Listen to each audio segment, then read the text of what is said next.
Cordial saludo, tutor y compañeros. Mi nombre es Libardo Alonso Pérez Garay del programa Licenciatura en Matemáticas de la Universidad Nacional Abierta a Distancia. A continuación voy a realizar una pequeña exposición acerca de la evolución que ha tenido la guitarra hasta el día de hoy. Y vamos a dar inicio a esta pequeña exposición en el año 9000 antes de Cristo, con los primeros pasos, que es cuando los hombres utilizaban sus herramientas para cazar, sea arcos con sus flechas, lanzas, con tipos de cuerda que pudiesen generar sonidos.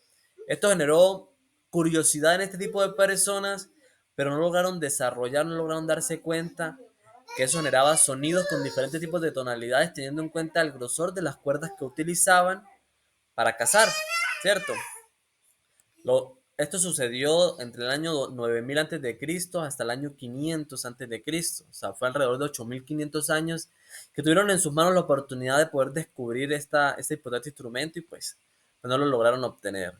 En el año 2400 los sumerios inventaron el arpa, que es el primer instrumento musical que se crea con cuerdas y con madera, aunque dicen las investigaciones, según lo que se leyó anteriormente, que este tipo de instrumento se creaba con cuerpos, con cabezas, con partes de animales, para que, según ellos, para que tuviese una mejor vibración, una mejor tonalidad en cuanto a sus cuerdas, en cuanto a la recepción que tenía la madera, ¿cierto? En el año 2200 antes de Cristo, los babilonios, dice, pasan por las manos de babilonios, asirios, acadios, caledeos, hebreos, egipcios, y usaban estos instrumentos solamente para actos religiosos o para actos de la alta suprema, de la alta corte, de la alta suprema, es decir, la realeza, los altos rangos de ese entonces, ¿cierto? Avanzamos ya al año 1000 antes de Cristo, donde los griegos toman esas pequeñas herramientas que han logrado obtener y van perfeccionando la música, ¿cierto? Y adaptan los viejos instrumentos a su cultura e inventan la quitara, que como se podemos dar cuenta, quitara ya empieza a desenglosarse el nombre guitarra, guitarra. Bueno, y poseía una forma de herradura de madera.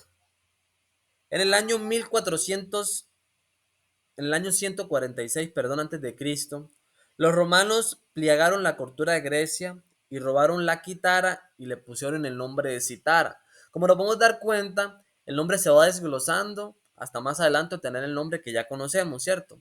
Quitara, citara, vamos en citara, donde le dan un nuevo diseño, donde le aumentan el tamaño para mejorar, según ellos, su sonoridad y para así utilizarlo dentro de una orquesta, en el año 146 a.C.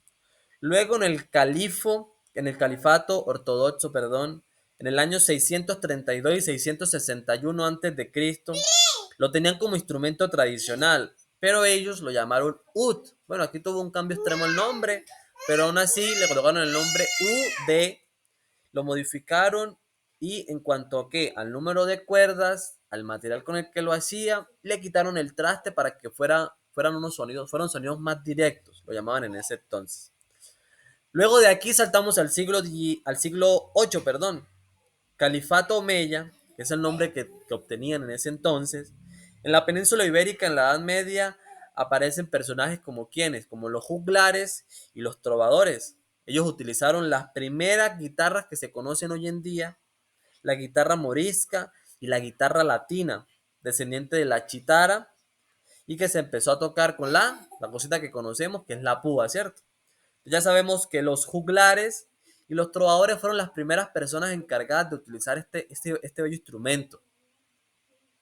Y de ahí se, se cambia el nombre a chitara. Miren cómo va variando el nombre. Kitara, citara, ud, pero pues son, fue decisión. Y ahora chitara, ¿cierto? Y pasando el tiempo ya empezaron que se hicieron cuenta, pues me imagino yo que porque les lastimaba las manos, entonces empezaron a usarla con la que conocemos hoy en día como la púa, ¿cierto? Luego en el siglo XVII En Europa, las chitara, pero ya empieza a tener un nuevo nombre, tenía cinco cuerdas dobles. Y en el siglo XVII, Jacob Otto, escuchan esto, es algo muy importante. Jacob Otto es quien agrega la que conocemos hoy en día como la sexta cuerda para obtener esa pequeña afinación que obtienen las guitarras. Algo muy importante y muy relevante para tener en cuenta. Y por último, en el siglo XX, es decir, donde estamos hoy en día, tiene un desarrollo maravilloso esta guitarra porque las empiezan a hacer con materiales más finos, las cuerdas, empiezan a escoger el material más específico, de mejor calidad, para tener las guitarras que tenemos hoy en día, ¿cierto? Y se empiezan a qué? De ahí se empiezan a desglosar ya los géneros que conocemos hoy en día como el jazz, como el blues, como el rock, que son los que, digámoslo así, que son los géneros que más utilizan la guitarra, aunque por ejemplo en nuestro departamento, en nuestro país, sabemos que el vallenato, ¿cierto? El vallenato acústico, como lo conocemos normalmente, usa mucho este instrumento. Y claramente la guitarra parte a desarrollarse, ¿cierto? Entonces la guitarra ya no solo guitarra, sino guitarra eléctrica, electroacústica, la flamenco, la guitarra rezarón, la gitana, la doble mastil, bueno, entre otras, ¿cierto? Y bueno, como nos podemos dar cuenta, esta guitarra es un instrumento que parte de hace muchísimos años y logra tener tanta, logra tener tanto aforo, ¿cierto? O sea, la gente se interesó mucho en este instrumento y empezó a expandirse porque empezó por allá bien lejos, en lo que es Roma, Grecia, ¿cierto? Y se expandió por todo el mundo. Bueno, entonces para finalizar, muchas gracias por su tiempo, por su atención, espero les haya gustado, que tengan un excelente resto de día.